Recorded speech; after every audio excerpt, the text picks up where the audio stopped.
Hi everyone, good morning. Welcome back to my channel. अनि मेरो background हेरेर थाहा पाउनुभयो होला म चाहिँ कहाँ छु भन्ने। अनि यहाँ बहिनीले पनि हाई भन्दै छिन्। अनि हेर्नु न कति राम्रो राम्रो फुल बिहान उठ्ने बित्तिकै यति राम्रो राम्रो फुल हेर्न पाउँदा म त ओहो नि। अनि यहाँ हेर्नु न सुन्तलाको रुख छ। सुन्तला पनि सानो सानो फलेछ। अनि यो भिडियो चाहिँ पहिलेको हो। मैले चाहिँ आज यो बल्ल भोइस कभर गरेर हाल्दैछु। अनि त्यसपछि चाहिँ बहिनीले चाहिँ मलाई पानी हालेर रेडी बनाइदिइरहेछिन् गिलासमा। अनि तन्ती पानी पिएँ। अनि त्यसपछि चाहिँ मैले चाहिँ यहाँ एउटा केही बनाउन लागेछु। के होला गेस गर्नु न।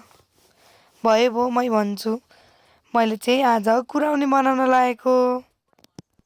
अनि कराईमा दुध हालेर धेरै नै बेरसम्म पकाएँ हात गलेर हेर्नु।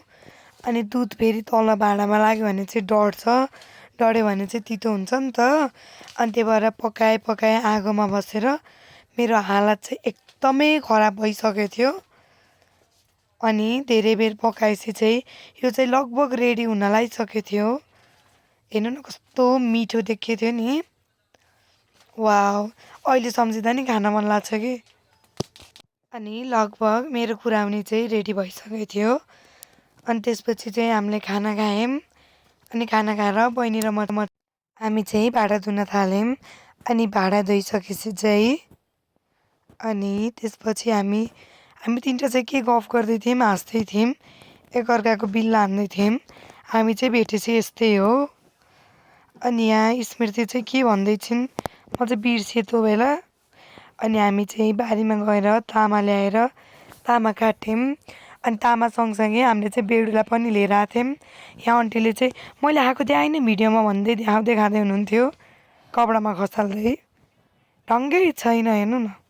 अनि त्यसपछि चाहिँ बेडुला चाहिँ मिठो थियो। अनि तामासामा काट्यौँ सबै मिलेर। अनि यहाँ स्मृतिले यहाँ हेर्नु न हातमा 5वटा औँलामा औँठी बनाइकिरे तामाको।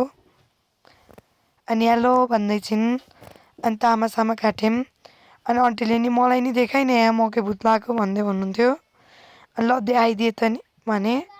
अनि पछि हाम्रो कुराउनी टेस्ट गर्ने पाली आयो। अनि हामी चाहिँ कुराउनी खान लाग्यौँ। त्यस्तो वाउ पनि भएको थिएन। भर्खर बिहाको भैँसी भएर 1 महिना नि भएको थिएन बिहाको। खै त्यही भएर हो कि मेरो ढङ्ग नपुगेर हो। तर सबैजनाले मिठो मानेर खानुभएको थियो।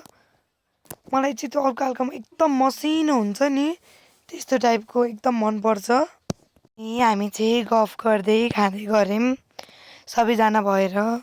रमाइलो भयो, मिठो भयो। अनि त्यसपछि चाहिँ म र आन्टी चाहिँ बारीतिर लागेँ।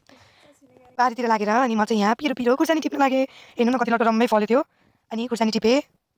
कस्तो रमाइलो लाग्छ नि है यस्तो बारीमा फलेको यसरी टिप्नलाई।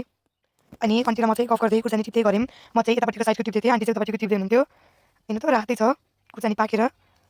अनि खुर्सानी टिपेपछि चाहिँ अनि थालमा लगेर खनाएँ। अनि त्यसपछि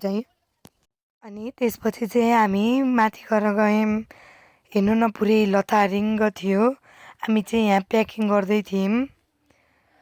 अनि दिउँसो पनि भयो। अनि हामी चाहिँ उसिनेको मकै खान लाग्यौँ। आजको लागि यति नै।